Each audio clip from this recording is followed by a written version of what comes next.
The WoW killer has finally come.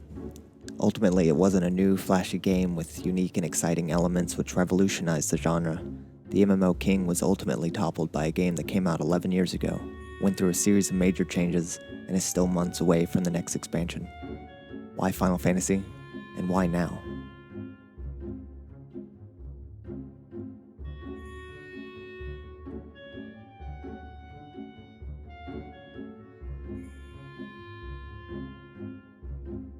My experience with Final Fantasy XIV started not dissimilar to other MMOs. The quests are simple, go here, kill a few bugs, come back kind of deals, and the characters are pretty bland and the gameplay is limited to only a couple abilities on the action bar. Now, like most MMOs, at least those of quality, the opening hours are enjoyable despite featuring rather uninspired gameplay. And what makes Final Fantasy XIV different is that it keeps up this early game pace while adding layers of complexity on top. The quests are so easy to do that there's a part of my brain that's constantly being rewarded. Seeing quest completed pop up or the ding of a new level triggers some tiny endorphin rush every time. And part of that is due to the teleport and other systems, which mean that the reward loop never really slows down. And once dungeons are introduced, the gameplay really starts to shine. Combat is so flashy that it's hard to parse at first. There's an option in the settings to limit how full of explosions you would like your screen to be, which should probably be turned on by default.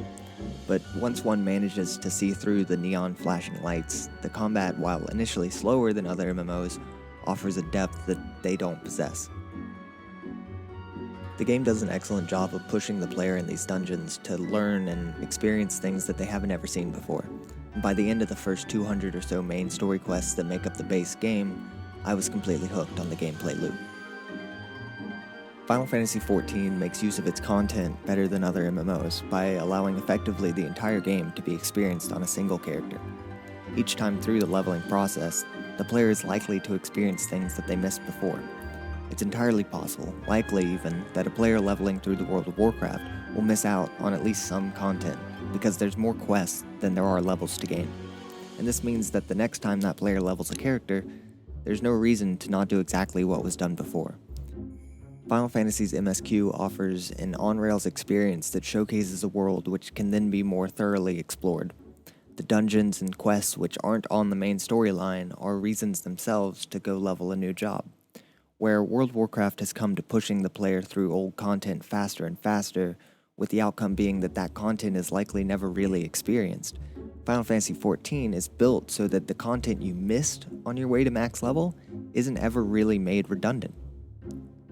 The game incentivizes the player to only have one character, which adds a sense of permanence to your actions, and for the most part you'll only complete these quests once, you'll only level that job once, and it makes even the low-level stuff feel valuable.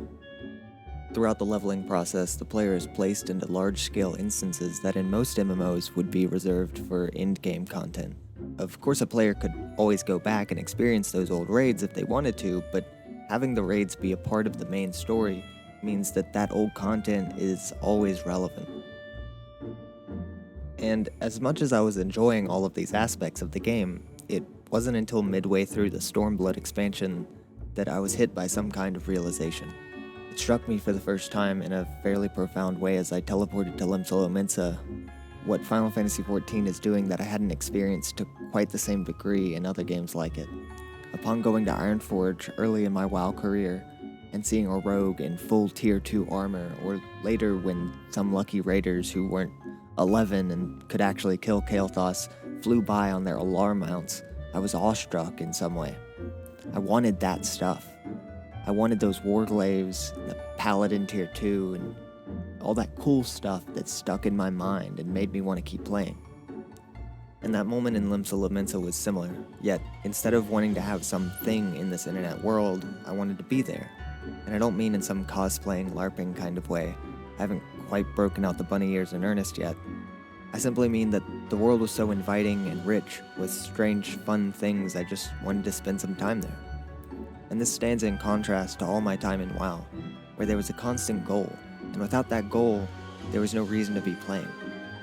Now, I enjoy raiding in WoW and getting purples, but outside of that, I feel little incentive to simply exist in the world of Warcraft, where any sweaty gameplay on my part was simply so that I could lazily raid log later. And Eorzea certainly has that goal-oriented gameplay, in some ways even more than WoW. The glamour system is the true endgame, they say, and Lord knows there's a lot of glamour to collect. Similarly, the main story quest is the primary driving force behind all of a beginner player's journey through the world. The top left of the player's screen is a constant reminder of the next piece of the story that they should be working on. This carrot on a stick makes for an easy first experience with the game. Of course, there's good, high-quality content for players to work toward and achieve, and yet there is another layer to Final Fantasy that other MMOs have only hinted at. Apart from the rare Night Elf on a mailbox, the players of World of Warcraft don't seem to especially enjoy spending time in the world anymore. Now, go to Lisa Lamasa, and on any given day, one will find some weird, fun, even questionable pieces of emergent gameplay. An MMO is kind of like 100 different games that you're playing all at once, and the player can choose how much they want to interact with any game at any time. The best MMOs have these disparate concepts that are related to each other and yet not dependent on each other. And I think that Final Fantasy XIV maybe has the most games packed within one game of all. You could spend hours and hours and hours just in the gold saucer trying to get enough points to get a giant cactuar. And so for all of the well-designed game mechanics and smart features in the battle system or cool glamours that one could get, the best thing about Final Fantasy and why it has actually managed to dethrone the king is that it's cultivated a really good sense of community.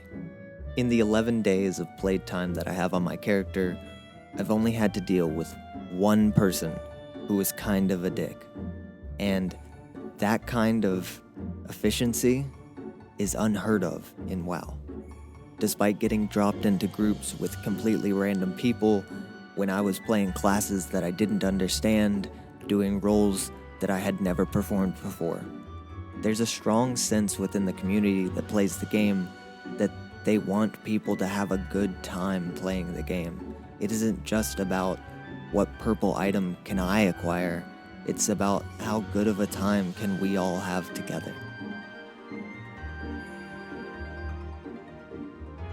Thanks for watching my video. If you enjoyed it, give me a subscribe here on YouTube or a follow over at twitch.tv/wowindeed. Thanks a lot.